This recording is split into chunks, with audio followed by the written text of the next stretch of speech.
बच्चों, आज हम समझेंगे कि कैसे अंग्रेजी का कोई शब्द अपने भीतर अलग अलग अर्थ रखता है।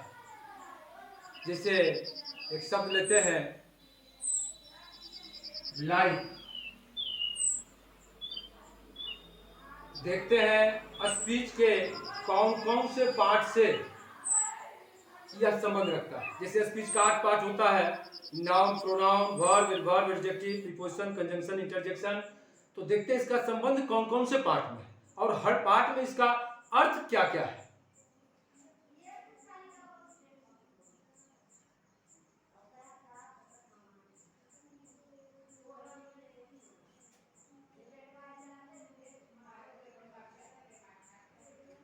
इसका अर्थ हुआ विद्यार्थी पढ़ना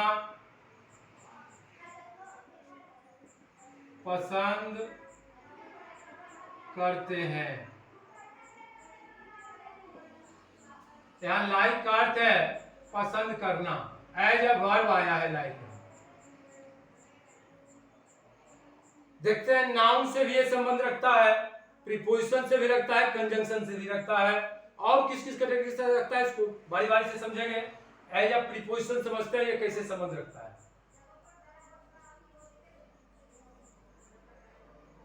एक सेंटेंस लिखते हैं, दे वेयर लाइक ब्रदर्स। वे लोग भाई समान थे। वे लोग कैसे थे? भाई समान।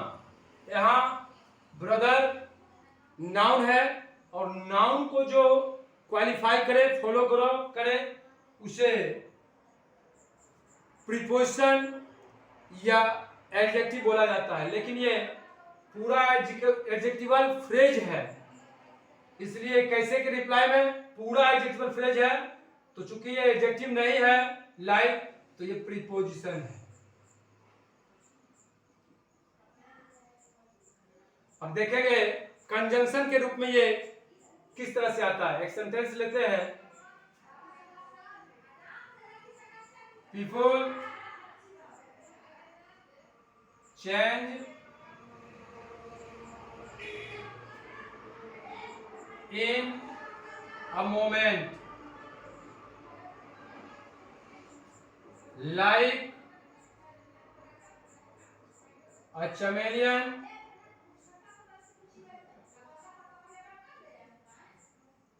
changes its color। लोग पल में बदल जाते हैं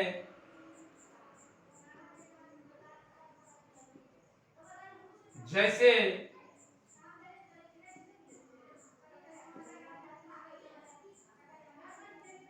एक गिरगिट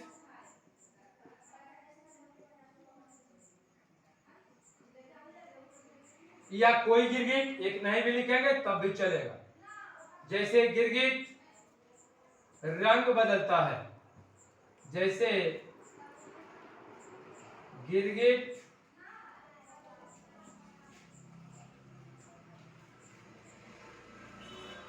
अपना रंग बदलता है। यहां देखिए लाइक जो आया है एक कनेक्ट कर रहा है दो सेंटेंस को जैसे के अर्थ में, और दो इसका अपना एक अलग अर्थ भी है, लोग पल में बदल जाते हैं, एक अर्थ है अपना। लेकिन दूसरे सेंटेंस को इससे जोड़ा गया है, तो जो जोड़ने का काम करे उसे कंजंक्शन बोलते हैं। एज अ कंजंक्शन आया है।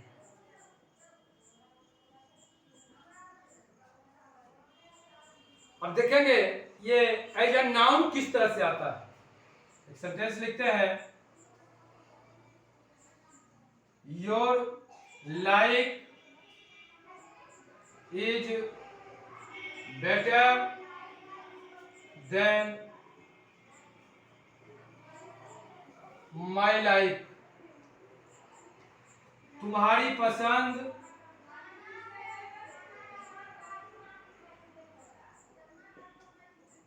मेरी पसंद से अच्छी है। यहां पर लाइक जो है इसका अर्थ है पसंद। तुम्हारी पसंद, जैसे तुम्हारी किताब मेरी किताब से अच्छी है, तुम्हारी क्या अच्छी है? किताब अच्छी है। वैसे ही तुम्हारी पसंद मेरी पसंद से अच्छी है। क्या के अर्थ में आ रहा है लाइक? जो क्या के अर्थ में हो उसे नाउन कहते हैं। तो यहां ये एज ए नाउन आया है। पसंद, मेरी पसंद, तुम्हारी पसंद, यहां है पसंद करना, यहां है पसंद। तुम्हारी क्या? तुम्हारी पसंद। तो as a verb, as a noun में सिर्फ पसंद लाइक का अर्थ है। कंजंक्शन में लाइक का अर्थ जैसे, प्रीपोजिशन में लाइक का अर्थ समान। इस तरह से अब देखेंगे कि लाइक और किस किस से ये अपना संबंध रखता है। जैसे एक सेंटेंस लेते हैं,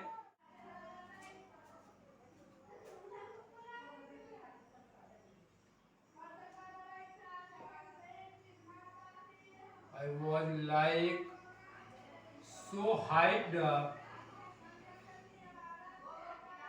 so hyped up that I could not go to play. इसका अर्थ हुआ मैं इतना मैं जैसे, लाइक अर्थ जैसे, इतना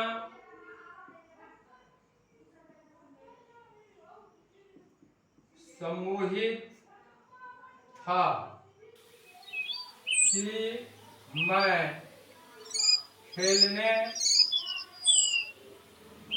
न जा सका।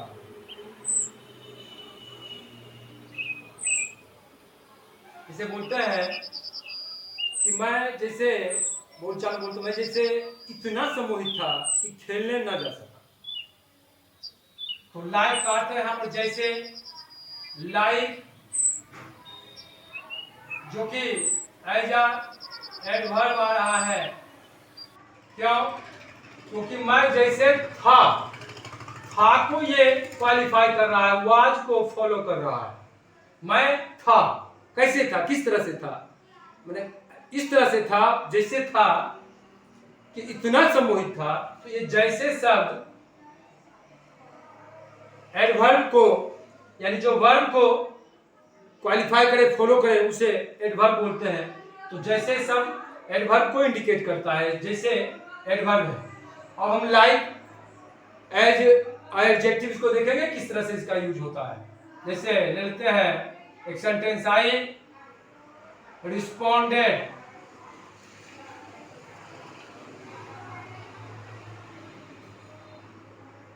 In like manner. इसका अर्थ हुआ मैंने ठीक उसी, इसका अर्थ हुआ सदृश,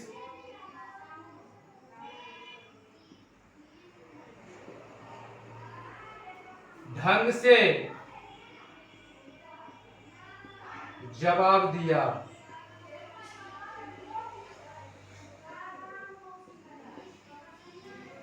मैंने ठीक उसी ढंग से जवाब दिया। इसे बोलते हैं ना, ईंट का जवाब पत्थर से। मतलब जैसे उन्होंने कहा मैंने भी वैसे ही जवाब दे दिया, ठीक उसी ढंग से, ठीक उसी अंदाज में। ढंग का अर्थ हुआ अंदाज। लेकिन यहां लाइक जो है इसका अर्थ है ठीक उसी, यानी सदृश मतलब समान, उसी तरह से। मैंने उसी ठीक उसी समान ढंग से जवाब दिया। जैसे उन्होंने जवाब दिया मैंने भी वैसा ही जवाब दे दिया।